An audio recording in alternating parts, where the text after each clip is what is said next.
Assalamualaikum warahmatullahi wabarakatuh. Hai teman-teman, selamat berjumpa lagi di channel Bunda Hanum. Di kesempatan vlog kali ini aku akan jalan-jalan di sore hari teman-teman. Tapi bukan untuk healing. Ini jalan-jalan aku sekitar kampung halaman aku ya teman-teman. Ini menuju ke arah pabrik padi ya, pabrik penggilingan penyelipan padi gitu ya teman-teman. Aku ke sana akan membeli sekam padi teman-teman untuk alas kandang ayam aku. Dan ini suasana di pedesaan aku ya. Ini suasana sore hari di pedesaan. Ini bukan sekitar ya, ini memang jam 4 sore ya aku pergi. Karena kan aku dari pagi emang berniat untuk beli sekam padi ya, tapi nggak pergi-pergi ngambilnya karena kan kalau pagi itu aku banyak kerjaan. Kalau agak siangan itu panas terik ya mataharinya teman-teman. Jadi aku nunggu sampai sore. Sehabis sholat asar jam 4 sore baru aku berangkat. Inilah suasana jalan menuju ke penyelipan padi ya di pedesaan di kampung sekitar rumah aku. Aku pergi ditemani Pak suami dan Hanum juga ikut teman-teman. Dari kemarin-kemarin aku emang udah kepengen membersihkan kandang ya, tapi sisa sekam padi itu udah habis teman-teman, dan biasanya juga aku punya stok serbuk gergaji pun udah habis. Jadi ditunda membersihkan kandangnya sampai Pak suami pulang ya. Karena aku tidak bisa membawa gitu ya sekam padinya, bukan tidak bisa ya, tapi cukup lumayan jauh kalau jalan kaki membawa karung sekam padi gitu teman-teman. Jadi aku menunggu sampai pas suami pulang biar bisa membawa 1 sampai 2 karung gitu kan. Kalau aku cuma jalan kaki membawanya sedikit teman-teman ya, karena ya aku kan sendiri tidak bisa bawa kendaraan ya. Jadi kalau untuk dibawa di tenteng gitu gak mungkin bisa bawa 2 karung, paling 1 kresek ya aku bawa. Jadi capek di jalan aja. Lanjut, ini aku udah sampai di tempat penyelipan teman-teman, dan alhamdulillah sekam padinya tuh ada banyak ya. Biasanya kan sekam padi kadang ada banyak, kadang ada sedikit ya, karena kadang di sini kan ada pengelola usaha bata merah ya teman-teman. Jadi selalu dibeli sama pengusaha bata merah itu untuk membakar bata merahnya. Dan sekarang lagi banyak ini. Tapi penyelipannya udah tutup ya, dan orang punya pabriknya pun tidak ada di tempat ya teman-teman. Maksudnya tidak ada di rumahnya. Aku udah ketuk-ketuk ke rumahnya, tidak ada. Tapi di situ ada adiknya. Jadi kata adiknya kalau soal sekam padi itu tidak usah beli, katanya ambil saja. Tapi kan aku nggak enak ya kalau aku tidak bayar gitu. Nantinya kan kalau aku butuh lagi jadi malu, dan akhirnya aku bayar saja sama adiknya, dititipin uangnya. Ini adalah sore hari teman-teman ya, aku bekerja sama dengan Pak suami. Cuaca emang cerah ya, tapi udah tidak begitu panas.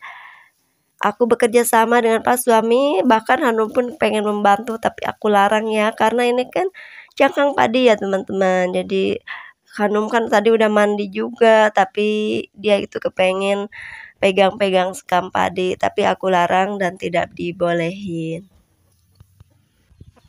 Sekam padi ini sebenarnya banyak ya manfaatnya jika kita mau mengolahnya. Bisa dibakar menjadi arang sekam buat pupuk ya teman-teman. Ya kalau aku kan menggunakan sekam padi ini selain untuk pupuk juga menggunakannya untuk alas kandang ya teman-teman. Satu, untuk nyetok pupuk kandang gitu. Kedua, agar kandangnya itu mudah dibersihkan. Jadi si kotoran ayam itu kalau udah bercampur sekam padi itu tidak bau teman-teman. Jadi aku menyetok pupuk kandangnya itu harus selalu dialasi dengan sekam padi. Ya pertama biar mudah aja aku membersihkannya. Kalau ada sekam padinya kan cuma membersihkan sekam padinya saja, lalu udah bersih gitu. Tapi kalau tidak pakai sekam padi kan rasanya kalau untuk membersihkan kotoran ayamnya itu agak-agak gimana gitu ya teman-teman. Jadi kalau menurut aku sih lebih baik alasi sekam padi ya jika memang teman-teman memiliki kandang ayam. Dan aku sebulan sekali membersihkan kandang ayam teman-teman dan mengganti sekam padinya. Karena kandang ayam yang selalu kita bersihkan ya sebulan sekali itu tidak akan berbau ya teman-teman kandang ayamnya. Jadi kita ini jika memiliki ternak ya harus membersihkannya juga ya teman-teman kandangnya biar ternak kita sehat dan biar lingkungan kita juga tidak bau. Dan kandang ayam yang dialasi dengan sekam padi ataupun serbuk gergaji itu akan membuat si ayam-ayamnya nyaman tinggal di dalam dan hangat ya teman-teman. Nah teman-teman, selagi menunggu Pak suami ngikat karung ya, aku kesini melihat pemandangan di sekitar desa aku. Ini adalah pemandangan pesawahan ya teman-teman di desa aku, desa Cibaregbeg ya. Dan sekarang pesawahannya lagi musim kemarau, lagi tidak ditanami ya teman-teman, ini tuh kering ya.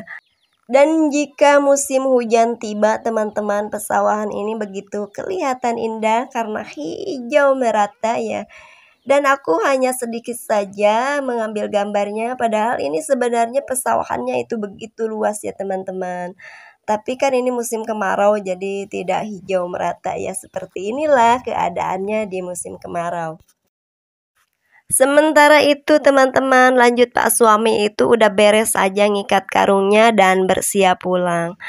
Dan aku dan Hanum tidak mungkin ke bawah pulang di motor ya, karena kan ada karung di belakang satu, di depan satu. Jadi untuk sementara aku dan Hanum tuh akan pergi jalan kaki dulu, menunggu nanti Pak suami balik lagi menjemput. Sebenarnya jarak dari penyelipan padi ke rumah tuh itu tidak jauh ya teman-teman. Tidak memakan waktu lama walaupun jalan kaki ya, mungkin hanya sekitar berapa ya 10 sampai 15 menitan gitu. Atau mungkin sekitar 10 menitan lah teman-teman di jalan santainya gitu, tidak memerlukan waktu lama. Tapi kan Hanum itu tidak mau jalan ya, kepengen ikut ayahnya naik motor. Tapi kan udah dirayu jangan ikut dulu karena bawa sekam nanti dijemput lagi pakai motor. Emang Hanum tuh anak ayah banget ya, dia itu tidak mau jauh-jauh dari ayahnya setiap hari ya. Kalau ayahnya ada di rumah tuh dia itu nggak, bahkan tidak mau main bersama teman-temannya, dia itu standby terus di rumah sama ayah.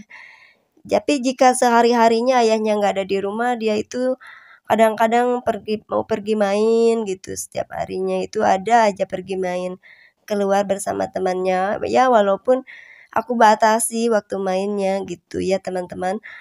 Tapi kalau sekarang dia itu kalau ada ayahnya dia itu nggak pernah minta main, jarang gitu ya, untuk pergi keluar pun cuma sebentar lalu dia balik lagi ke rumah gitu ya. Sepertinya dia itu mungkin kangen ya teman-teman, karena kan ayahnya pergi juga, kalau pergi dari rumah itu lama ya, 1 bulan baru balik lagi ke rumah. Memang keadaan yang mengharuskan suamiku itu pergi dari rumah ya teman-teman untuk mencari nafkah. Karena sebelum bertemu sama aku juga beliau itu sudah memang kerjanya sudah di luar kota ya. Jadi setelah nikah sama aku pun masih tetap kerja di sana. Dan aku pun sering ya dulu itu ikut beliau gitu, tapi tidak lama, 1 bulan gitu lalu pulang kampung, karena kan aku mengingat rumahku di kampung ya teman-teman, tidak ada yang ngurusin. Jadi kalau setahun sekali mungkin aku ikut ya dulu ya, tapi sekarang ini kalau udah punya Hanum aku tuh belum ikut teman-teman, di usia Hanum yang sekarang udah nginjak hampir 5 tahun ya teman-teman. Karena kan di rumah aku tuh ada banyak hal yang harus aku urusin. Oke, kembali ke videonya teman-teman. Ini aku yang sedang berjalan ya bersama Hanum sambil menunggu dijemput kembali sama Pak suami yang sudah pergi duluan membawa karung padi dulu ke rumah. Dan aku lagi standby jalan di sekitar kampung aku. Ini tuh sebenarnya tidak jauh ya teman-teman dari rumah. Tapi kan Hanum pengen naik motor saja. Nah ini dia, Pak suami pun udah balik lagi teman-teman. Cuman sebentar aja udah balik lagi karena kan rumah kami pun tidak jauh dari sini. Dan alhasil Hanum pun senang dan naik motor ya. Karena dia itu kepengen kalau ada ayahnya itu senang sekali naik jalan-jalan naik motor ya teman-teman. Walaupun kami itu tidak jalan-jalan jauh ya, cuman jalan-jalan di sekitar kampung halaman saja. Ya kalau pas suami pulang kan kita jalan keluar ya teman-teman. Kadang-kadang kan kita pergi agak jauhan gitu. Kita bersilaturahmi dengan keluarga yang beda kampung gitu dari rumah. Mumpung ada pas suami yang nganter, biasanya aku kalau pas suami pulang tuh pergi silaturahmi mengunjungi salah satu sanak saudara ya teman-teman. Dan inilah dia teman-teman perjalanan pulang menuju ke rumahku ya. Di kampungku itu sangat asri dan hijau ya, walaupun ini di musim kemarau teman-teman. Sepanjang jalan tuh hijau, masih hijau ya. Walaupun di musim kemarau, apalagi di musim hujan teman-teman. Sekitarannya itu banyak yang hijau ya karena tanaman-tanaman petani di sawah gitu. Jadi hijau sekali ya pemandangannya. Jadi itu di kampungku itu memang masih sejuk, udaranya pun masih segar ya teman-teman. Cuma di musim kemarau itu cuaca memang panas ya teman-teman di siang hari. Tapi ini kan udah sejuk kembali karena ini kan udah sore hari teman-teman. Jam sekitar mungkin sekarang ada lah 4:30 sore gitu ya teman-teman, atau lebih gitu. Waktu kemarin tuh aku nggak lihat jam ya, kira-kira sekitar ada ya 4:30 sore ya. Dan ini udah nyampe ke lapangan ya, dan lapangan ini orang Desa Cibarigbe gunakan untuk berbagai macam aktivitas, dan di sekitaran ini tuh banyak sampah-sampah ya teman-teman yang belum dibersihkan sama pemilik lahan gitu yang kemarin udah disewakan saat 17 Agustus kepada para pedagang-pedagang. Dan sekarang kami udah nyampe rumah teman-teman. Ini tuh karung yang udah dibawa Pak suami tadi, karung sekam padi itu udah ada ya, udah tergeletak di situ. Alhamdulillah ya udah ada stok sekam. Dan itu Pak suami mau menyimpannya ke gudang ya teman-teman. Karena tidak mungkin kan kalau sekarang aku membersihkan kandang ya untuk menunggu waktu senggang besok-besoknya lagi. Karena ini udah sore ya teman-teman, udah harus bersih-bersih badan gitu. Dan setelah menyimpan sekam padi teman-teman, Pak suami itu langsung pergi mandi ya. Beliau itu mandi duluan. Jadi sambil menunggu Pak suami mandi, aku tuh sekalian bersih-bersihin halaman ya sebelum mandi itu. Mumpung masih belum mandi gitu, jadi aku sapu-sapu halaman. Karena kan kalau aku udah mandi sore, aku tuh sudah tidak pegang lagi pekerjaan seperti ini, nyapu-nyapu halaman ya teman-teman. Aku tuh tidak mau debu gitu. Dan tidak mau keringetan lagi gitu kalau udah sore ya. Jadi sebelum aku mandi, aku gunakan kesempatan untuk nyapu-nyapu halaman ya. Apalagi sekarang di musim kemarau ya teman-teman, karena di depan rumah aku tuh ada pohon jeruk dan ada pohon cengkeh ya teman-teman. Jadi daun-daunnya itu banyak sekali yang berguguran ya teman-teman di musim kemarau ini. Jadi aku harus menyapunya secara berkala. Biasanya aku sore jam 3 ya, sebelum mandi sore aku membersihkan halaman ya. Tapi sekarang kan aku membersihkannya itu sampai 4:30 ya teman-teman. Karena kan aku jadwal menyapu halamannya itu selalu sebelum mandi ya teman-teman. Setelah menyapu halaman, nanti aku baru mandi. Biasanya begitu teman-teman, setiap sore itu aku menyapunya sebelum mandi. Oke teman-teman, sekarang tidak terasa udah berada di penghujung video. Dan aku mengucapkan terima kasih banyak pada teman-teman yang sudah menonton video aku dan menyimak aktivitas aku ya. Semoga ada manfaat yang bisa diambil dari isi video sederhana ini, dan aku akhiri dulu videonya sampai di sini. Semoga kita dapat berjumpa lagi di video-video berikutnya. Wassalamualaikum warahmatullahi wabarakatuh.